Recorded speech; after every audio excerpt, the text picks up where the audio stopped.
I would like to welcome you to the course and congratulate you on taking a step to become a better Qt developer. This course is about deploying Qt applications.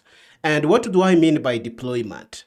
Deployment is the process of taking the binary that you have built in your Qt application and taking it to the user's computer so that it can run flawlessly. So you have your binary, you ship it to the user's computer, and when the users double click on your binary, the binary is going to find everything it needs to run. We are going to do this on a host of platforms that Qt supports. So we will do this on Windows, Linux, Mac. We will do this on Android. We will show you how to package and publish Android applications that are done with Qt. We will show you how to do this on iOS, and I will even show you how to do this on an embedded environment using a Raspberry Pi as a use case. After that, I will show you how to automate all this through continuous integration, and this is really going to give you enough knowledge to package and publish your own Qt applications. So what are we going to do in the course here? We are going to assume that you have your Qt application, you have built it and run it in your own Qt environment. Here you see that I am using Qt Creator. And this is going to generate a binary that you are going to see running if you hit this green button here. But the problem is, you will face challenges if you try to ship this binary. When you do this process to build, a binary executable is going to be generated in your build folder typically, and the job is going to be taking this binary here and ship it to the user's computer. And again, we will see all the problems that come along if you try to do this and show you solutions so that you can use these techniques in your own Qt applications. Again, here you see that we have built our application using CMake. Once we build the application, we will generate an executable binary. And if you try to run this binary, you will be seeing errors. And most of these errors are going to be linked to the fact that your binary executable is going to be needing a lot of dynamic libraries to run. So these are things that your application is going to be looking for at runtime after it runs. And when it can't find those things, it is going to complain and it won't be able to run. That's why you see errors like this. And the goal of this course is to show you how to mitigate these problems and really get your applications to run. There is a host of tools that you can use to do this kind of job, but I really want you to understand these at a conceptual level. So I will start from the beginning and go to the lowest level and show you how to fetch these binaries, put them in a location where your binary expects them. Then I will show you professional tools that Qt provides to be able to do this in a clean way. When you create your application from a template Qt Creator project, you are going to get these starter files. You will basically have a CMake list.txt file, a main C++ file, and a main QML file. These are going to be the starting point, and the CMake file is going to have a few install rules that are really not going to do anything useful. Now, this is a good starting application, but it doesn't give you the full picture about what a QML application looks like in practice. What I am going to use in this course is a slightly non-trivial application. This is a super app that we did with QML, and it is going to be loading and running other QML applications.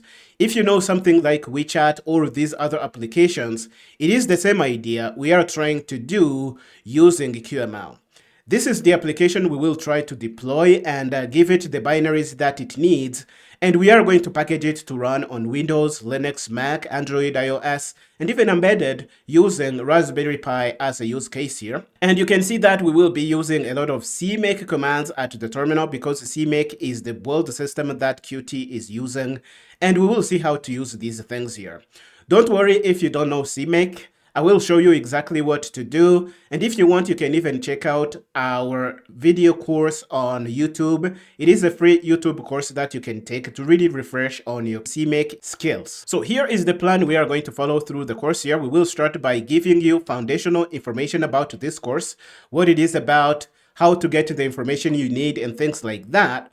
Then we will show you how to deploy your applications on 3 major operating systems. We will do this on Windows, Linux, and Mac. After that, we will move into the mobile space of things.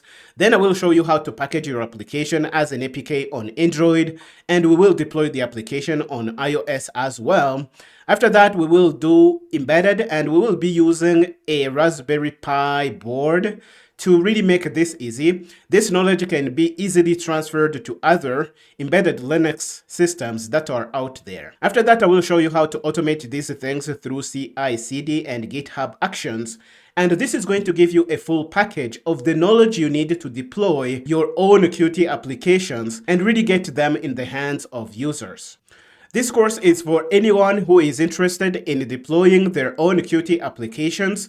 This may be Qt developers who know how to build Qt QML applications but haven't deployed one yet. And this is more common than you may think, because many people open Qt Creator, they build things, they hit the run button, and they think that everything is done.